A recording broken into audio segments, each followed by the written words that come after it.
नमस्कार। आज की कहानी का शीर्षक है बादशाह का न्याय। एक बादशाह था। उसका नियम था कि वो रात में वेश बदलकर अपने राज्य में घूमता था और देखता था कि कहाँ पे क्या हो रहा है। एक दिन जब बादशाह अपने राज्य में घूम रहा था, तभी अचानक उसे 4 लोगों ने आकर घेर लिया और पूछा, कौन हो तुम? बादशाह ने कहा, मैं रोजी रोटी की तलाश में घूम रहा हूँ। यहाँ नौकरी करने की इच्छा से आया हूँ।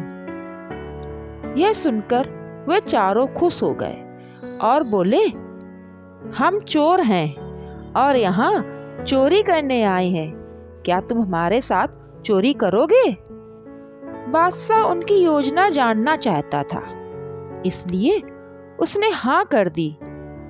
जब वे लोग चोरी करने के लिए जाने लगे, तो उनमें से एक ने कहा, पहले हमें ये तय कर लेना चाहिए कि कौन सा व्यक्ति क्या काम करेगा।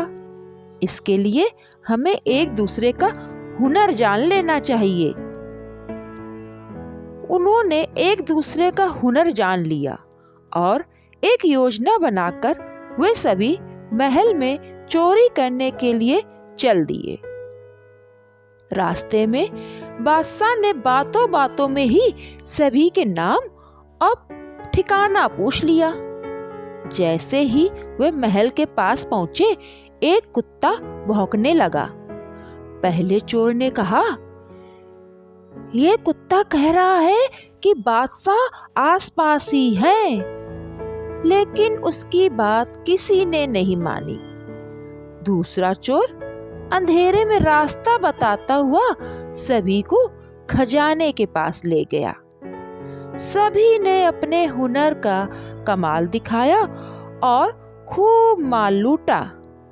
माल लेकर जब वे चंपत हो गए, तो बादशाह तुरंत महल में गया और अपने सिपाहियों को चोर का ठिकाना बता दिया।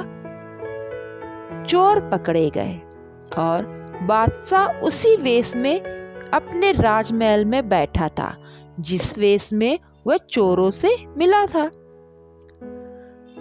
उसने अपना नकली वेश उतारा तो चोर अपने सामने बादशाह को देखकर डर गए। वे उनसे माफी मांगने लगे।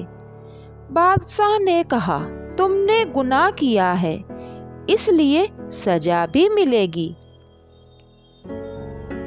तभी उनमें से एक चोर ने कहा, बादशाह, हमने अपना अपना हुनर दिखाया है, लेकिन आपका हुनर दिखाना अभी बाकी है। हमारे सभी गुनाह माफ कर दीजिए। चोर की बात सुनकर बादशाह मुस्कुराया और बोला, ठीक है, मैं तुम्हारे अब तक के सभी गुनाह माफ करता हूँ, लेकिन भविष्य में दोबारा कोई गलत काम मत करना। और बादशाह ने उनके हुनर को ध्यान में रखते हुए अपने ही महल में सैनिक के तौर पर नियुक्त कर दिया।